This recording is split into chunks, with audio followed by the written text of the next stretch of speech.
حضور ایک سوال یہ ہے کہ کیا کھڑے ہو کر پیشاب کرنے سے غسل فرض ہو جاتا ہے، ناپاک ہو جاتے ہیں؟ اور استنجا کر کے جس کو یہاں کے بھاشے میں کلف بولتے ہیں، اسے اردو میں کلف نہ لینے سے کیا غسل یعنی ناپاک ہو جاتے ہیں؟ اور کیا پیشاب ٹپک جانے سے، پیشاب چو جانے سے بھی کیا انسان ناپاک ہو جاتا ہے؟ اس سلسلے میں مسلمانوں میں بہت لا علمی، ہم میں سے اکثر لوگ یہ سمجھتے ہیں کہ اگر ہم نے پیشاب کیا اور پیشاب نہ دھو سکے تو ہم ناپاک ہو جاتے ہیں۔ میرے بھائیو، پیشاب کو تو دھونا ہی چاہیے۔ حضور اکرم صلی اللہ علیہ وسلم کی حدیث ہے کہ حضور دو قبروں کے پاس سے گزرے، حضور ٹھہر گئے، ان کے لیے مغفرت کی دعا کرنے لگے۔ تو صحابہ نے پوچھا حضور یہاں ٹھہرے کیوں؟ تو آقا نے فرمایا انہما یعذبان، ان دونوں قبر والوں کے اوپر عذاب ہو رہا ہے۔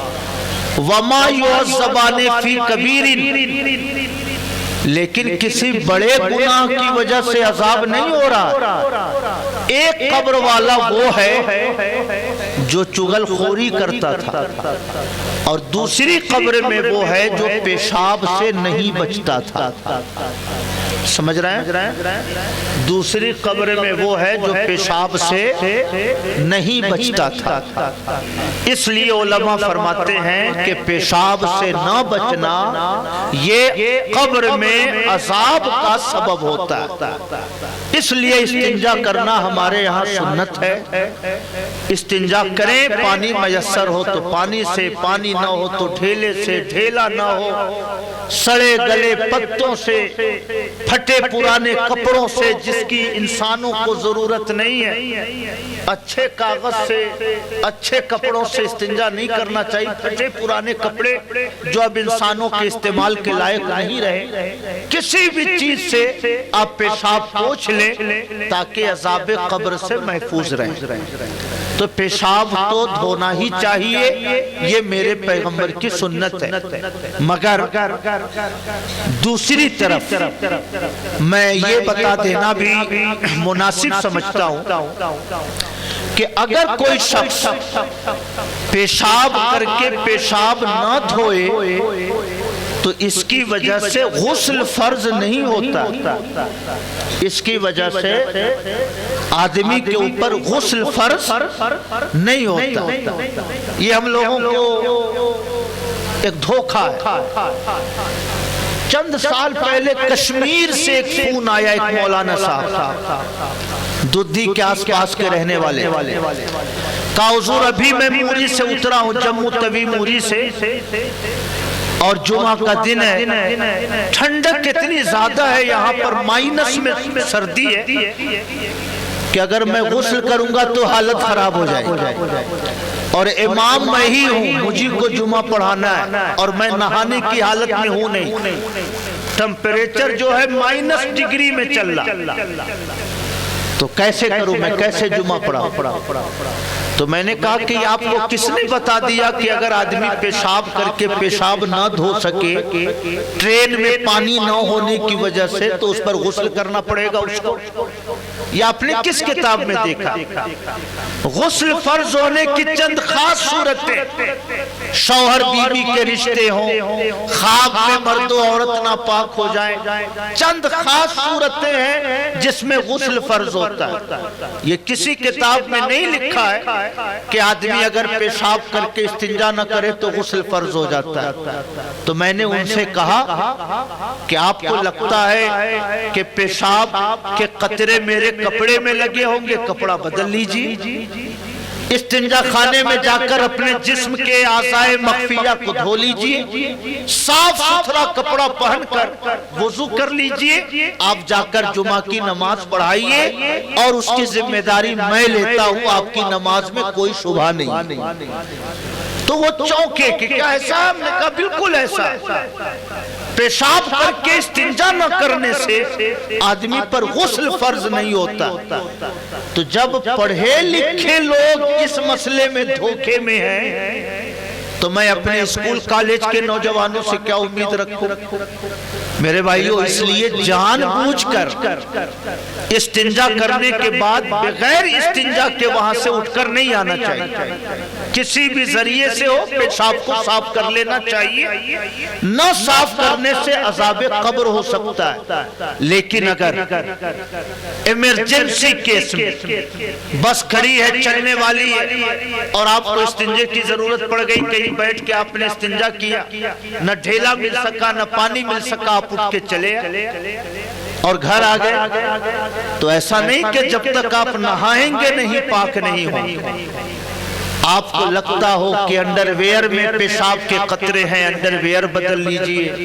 لگتا ہو کہ پینٹ کے نیچے والی حصے میں پیشاب کے قطرے لگے ہوں گے، اسے بدل لیجئے.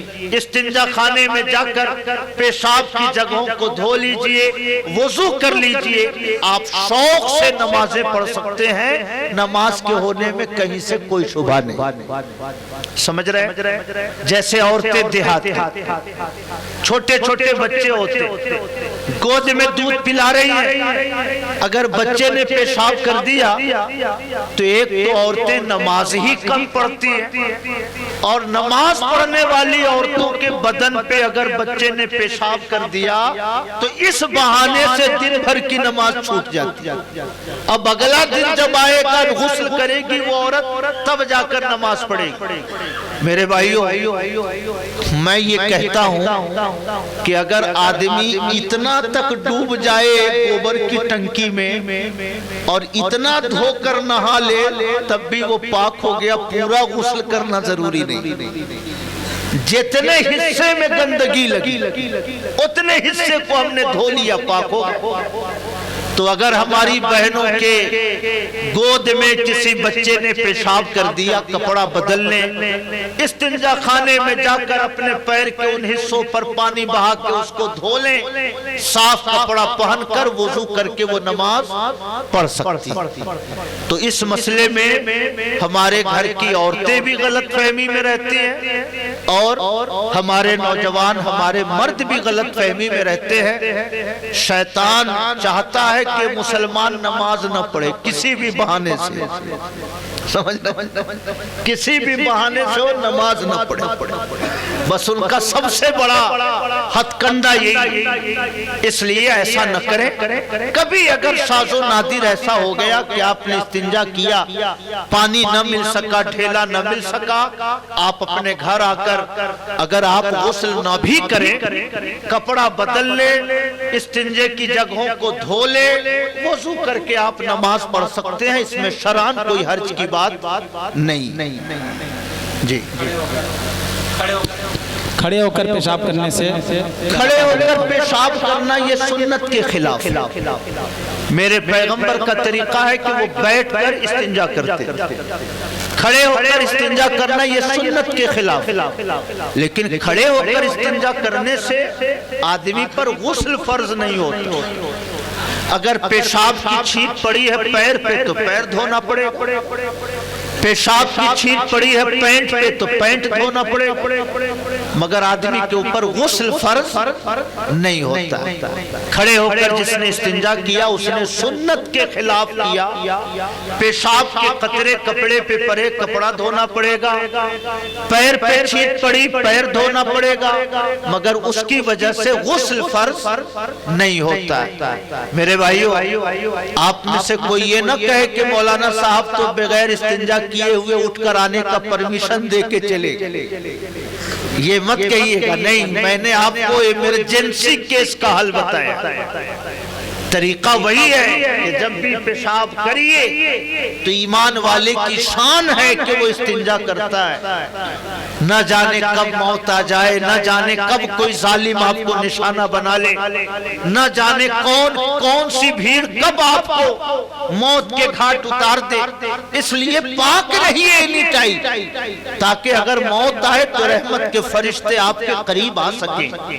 اس لیے پاک رہنے کی عادت ہم سب کو ڈالنا ہے. لیکن اگر ایمرجنسی کیس میں کبھی استنجا نہ کر سکے تو محض اس کی بنیاد پر خود کو ناپاک سمجھنا اور نہ میلاد میں جانا، نہ مسجد میں جانا، نہ نماز پڑھنا، یہ سب جو محرومی ہوتی ہے میں اس سے بچنے کی تدبیر آپ کو بتا رہا ہوں۔ میں بہت شکر گزار ہوں آپ حضرات کا کہ آپ حضرات یہ رات کے 11:30 بجے تک ذوق و شوق کے ساتھ